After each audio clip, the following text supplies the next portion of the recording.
Yeah, yo.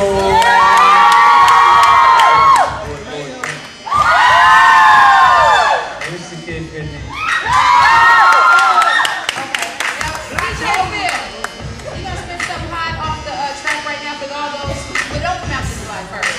Y'all gonna get the exclusive.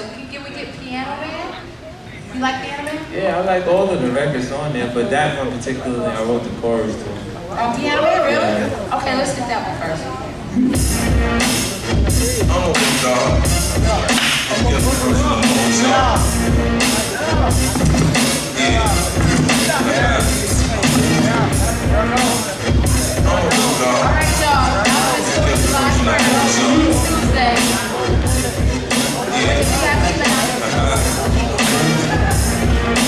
They call me the piano man. I still train nobody for better, man. I do my thing, me and my man. I got this girl that wanna come and get her, man. Call me the piano man. Call me the piano man. Call me the piano man. Call me the piano man. Cartier glasses, Cartier belt, Cartier watch, tell me time somewhere else. Like Germany, Sweden, Serbia. On to serving y'all. Alright, y'all, that was Piano Man right there off the Terminate On Site album in stores July 1st. Did I do that right? Sure did. Now, here's the interesting thing. Buck is on like 5 of your cuts on your album. Right. And, I mean, how do you feel about that? Are you usually like kind of salty that he's on so many, or I mean? Well, I could have took them off for each one of those records, you know, but I didn't feel like, Young Buck been around. This is the difference between the Buck situation and the game situation. You know, it's like, whenever you got a group of people working together at the same time, you get people to get they grow into their own directions and they just want to do things differently. Like you've seen it with Destiny's Child. The members keep changing in different spaces like that. But in game space, he only worked with me for 6 days because I had pre-recorded the material that was necessary for him to complete his project before he got there. So when he got there, all I did was mute my vocals after he heard what the song was, and then he was able to write his following. It's like writing a remix. After you've heard the song, you write your version.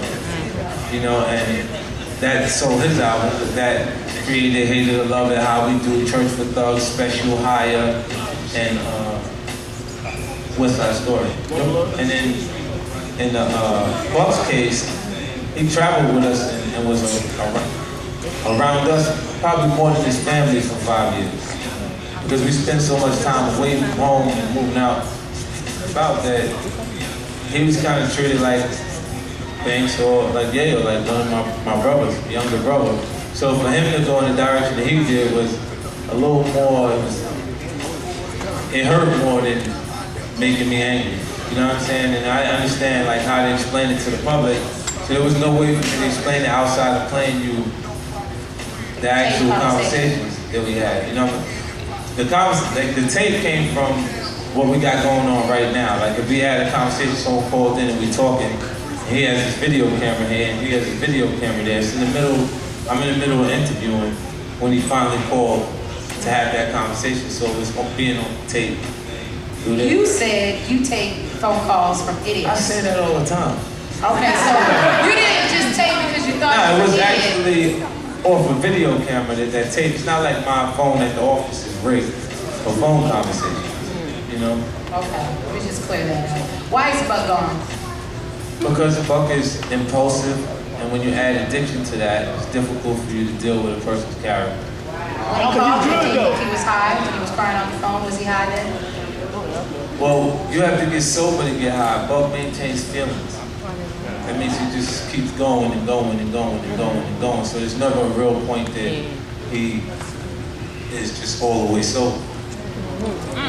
When you say high, weed don't make you do that. Oh, I wouldn't know because I don't smoke. You know? I heard it. That's what you heard. We don't do that, baby. Okay. Hey, okay, I believe it takes a community. We'll wrap this up because I know y'all gotta go, but we gotta talk about, first of all, the house. I know you didn't burn the house down. We know you didn't burn the house down. But you must have put it on, Shanita, because she's crazy. Well, you know what happens is, it's a hell of a transition. Like, she was being misled by her friends. So she was under the impression that she was entitled to 17% of everything that I earned, opposed to what she was already receiving. Like, I was given $500,000 a year. And if you look at the Forbes list, it'll tell you that I did really well this year. And if you feel like you're entitled to 17% of that, then you feel like the $500,000 was you being cheated. And that's the way she felt, so I had to file the papers to take her to family court myself. Like, I would legitimately, knowing the financial space that I'm in, when you file the papers to go to family court, you know they're gonna tell you to pay. So like, I wouldn't do that if she didn't have a sense of entitlement that was so strong that I couldn't meet it.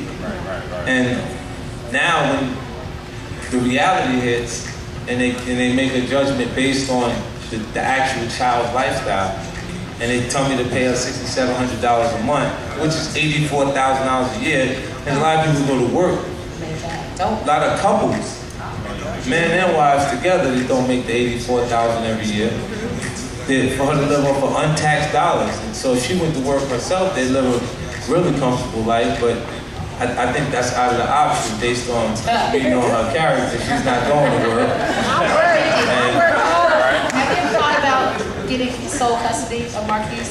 Well, it's a difficult task, and my life right now is, I'm moving around a lot.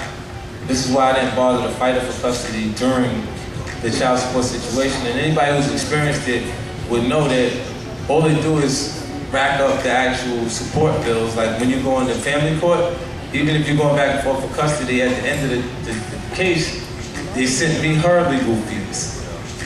So they're in court now sending me her legal fees and my legal fees in the situation. So yeah, I mean, like, it's an unfortunate situation, but you know, despite whatever she says to my son, he's gonna know that I love him regardlessly, and I'll work my way through it. Like, I've continued to be productive during the whole process, and I just think that I never really like openly speak about that. And y'all know I don't bite my tongue on anything that people ask me, but I'm afraid that my son will hear those comments of that conversation, and he won't forgive me for the things I say if I say things about his mom. So.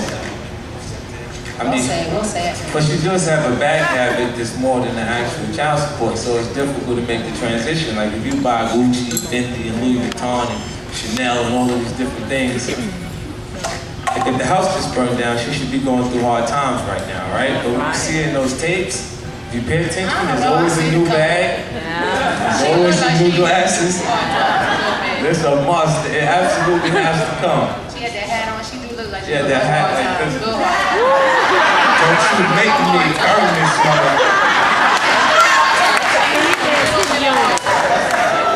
Oh, we're gonna audience question right there. Right here. Young lady, wanna ask me your question? Yes. First of all, I love you. Every breath left in me. Thank you. And my name is Regina Bradford, and I'm from Dallas, Texas. Wow. And my question to you is, do you still socialize with your childhood friends?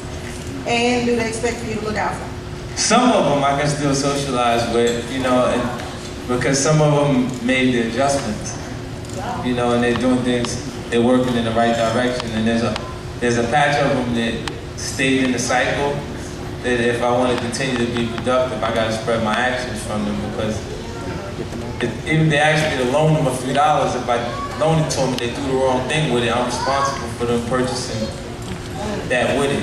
You know, and they'll legitimately send me to jail for it. You can't loan me $100. Wow. Got another question right here. Miss Lady, stand up and speak loud for me, baby. How many tattoos you got here? I got less than I had. See, I've been removing them. Are you really? What does that look like? Why are you removing your tattoos? I'm going through a process. As far as the film project is concerned, I just completed my fourth film. It's called Microwave Park. It's myself, Val Kilmer, Sharon Stone. I had a great director, Charles Winkler. I worked with his father, Irwin Winkler, actually, on Home of the Brave. That was me, Samuel Jackson, Jessica Biel, Brian Presley. And I mean, the project is amazing. I actually play a police officer in the film.